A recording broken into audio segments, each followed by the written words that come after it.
G'day YouTube, Warbles on a lot here with part 26 in the partial book reading of One Crowded Hour, Tim Bowden's biography of Neil Davis, combat cameraman. Part 2 of Chapter 19, Dean of the Phnom Penh Press Corps. Letter to Aunt Lillian, 5 September 1972, Apartment 403, Phnom Penh. I'm afraid things are not too good here, but everybody keeps their spirits up. It is quite amazing. I passed by the Royal Palace today and saw the 2 elephants inside where they stay most of the day. They are kept in stalls for most of the daylight hours and anybody could walk in. There is no front to the stalls. They have a heavy chain on one leg which allows them to walk a few feet. A sign says in 5 languages, "Beware the naughty, attention the naughty elephant," really meaning beware the naughty elephant because they will trample people underfoot if they get the chance. I saw a dozen children playing their games a few feet from them, taking no notice whatsoever. They treat the elephants as kids in Australia might regard a naughty dog next door who might nip them on the ankle. Only Neil Davis, with his penchant for disaster in investment, would put money into a floating nightclub on the Mekong River in the middle of a war. That's dumb. That really is stupendously, optimistically, mind-buggeringly dumb. He went into the venture with another journalist, Dennis Cameron, known as the Gardener because of his great ability to cultivate tender cannabis plants on his patio. Jim Bennett was also invited to put his money in. The pitch, as outlined by Cameron, was for Bennett, Davis and Cameron to go into partnership with some wealthy Chinese merchants in Phnom Penh to open a dance palace on one of the abandoned floating barges along the Mekong River front. It would be renovated, stocked with fine foods and booze, and an appropriate number of comely bar girls. As Cameron put it to Bennett and Davis, not only would they get rich, but they could audition all the dance partners before they were hired. Bennett declined, and Davis took up his share. Dum-da-dum-dum-dum-dum. Sure enough, Bennett says, they got that barge open for business. The Khmers flocked aboard. Dennis and Neil personally selected a bevy of about 35 absolute beauties as, quote, hostesses, unquote. And I'm sure they both took every one of those lovelies to the casting couch before making their final selections. Busyness was apparently booming. They were shitting in clover and rubbing it in to me for having dropped out.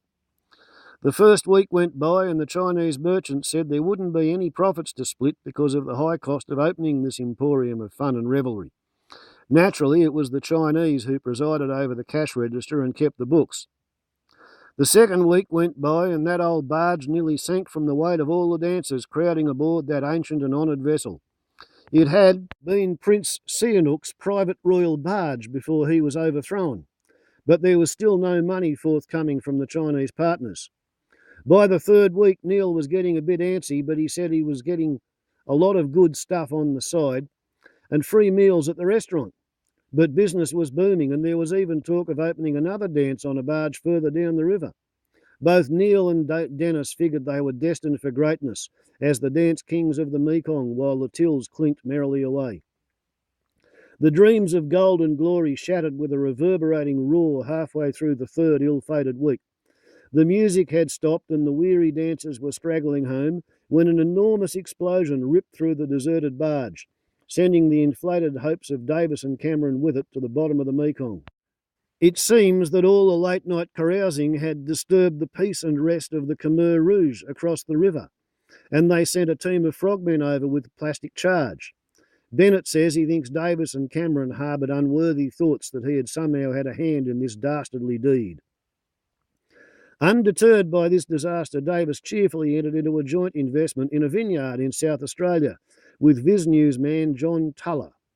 The vineyard grew only wine grapes at a time when the whole of Australia had taken red wine grapes at a time when the whole of Australia had taken to drinking bulk white. Drought, disease and a wine glut did the rest. And, like the barge, the vineyard slid beneath the murky waters of failed enterprise. Some of Davis's money, however, was being invested in rather different activities. Like, strangely enough, his investments in the medical care and rehabilitation of children who had been orphaned or wounded by the various white men's wars that Davis was covering. On the battlefield, or hobnobbing with the politicians who thought they were running the countries and the people who were fighting the war. Here's an example of his money being invested in rather different activities.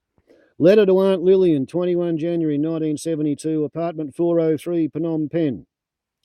So now a few friends and I support an orphanage.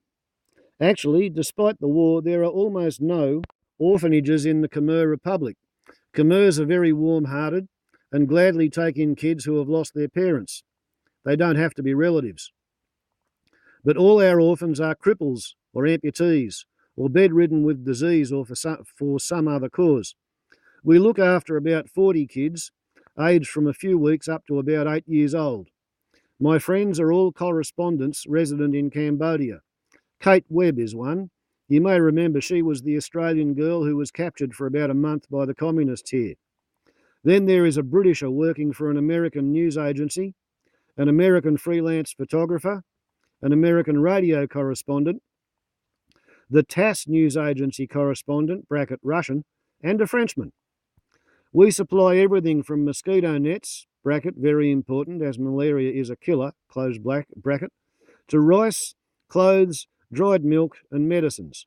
Some we buy, some we beg from the Americans mostly, and some we steal when begging has no effect. Anyway, the kids at least have a chance, and I managed to persuade a British pediatrician who has been working in Vietnam to come across for several days. Many of Davis's friends who knew him as a hellraiser were unaware of his support for Asian children in Saigon as well as in Phnom Penh. Then there was the saga of Towser the Wonder Dog, a paralysed mongrel that had been partly run over by a tank in the town of Kompong Chnang. Davis brought Towser back to Phnom Penh and importuned the chief French surgeon in Phnom Penh, Paul Gruin, for medical attention. Gruin was not amused at being woken at 2 a.m, protested he was not a vet, but Davis was adamant. Gruin put Towser in a plaster cast, and Davis fed him and encouraged the dog to walk again. He became something of a mascot and minor legend. It was typical of Neil Davis's concern, literally, for the underdog. That was Phnom Penh, the madness of war and work in the daytime, fine food, women and wine at night. On Sundays, the press corps gathered at Le Royal Hotel, later the Phnom. In the early 1970s, its pool was jealously presided over by the French, who gradually retreated to one end, while non-French, bracket mainly Americans, gathered at the other. The two groups rarely spoke, preferring to glare across the water with proprietary disdain. Jim Bennett and Davis would go there for a few drinks and a swim. Bennett said that one of the Sunday highlights for Davis was the sight of a voluptuous Frenchwoman they dubbed Bobby Boobs. She would float majestically past Davis, her magnificent chest thrust towards the sky. My God, mate, Davis would say, those bloody tits would float a tank. You could leap on her in the water and she wouldn't even sink. In Indochina, Davis moderated his drinking from the excesses of his Tasmanian footballing days, but he had a great capacity for booze and could drink his way through the night if necessary. He developed a penchant for grass in Indochina and smoked the occasional pipe of opium. Brian Barron remembers that he could spend a night drinking beer topped with a dozen pipes at Madame Choom's opium den and still make it to the front line by first light the next day. Dennis Cameron goes further, saying that Davis had the strongest and most robust constitution he ever encountered. Malaria was the only force that could beat him to his knees, says Cameron. He could smoke more grass than rock off, and on one evening in Phnom Penh, Davis and a senior Western diplomat drank more than half a bottle of scotch apiece and had more than a dozen joints.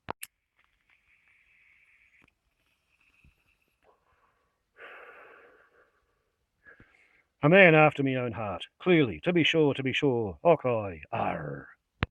Grass and dope of almost any kind were easily obtained in Phnom Penh, and a group of correspondents used to wind up at the Golden Pagoda restaurant on occasions for soup and couscous stew, a fragrant dish generously laced with Khmer Rouge, the local dope.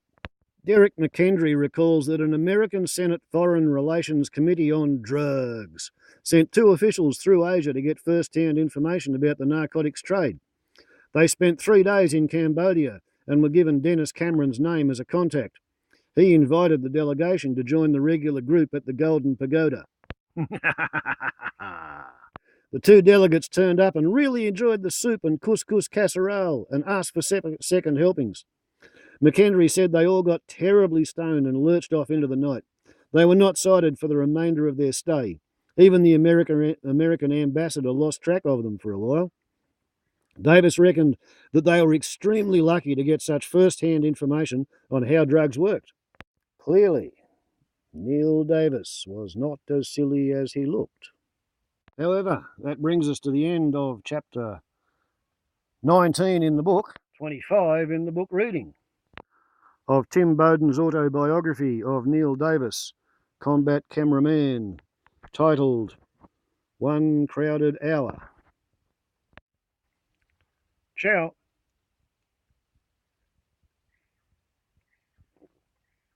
The magic cowbell coffee cup.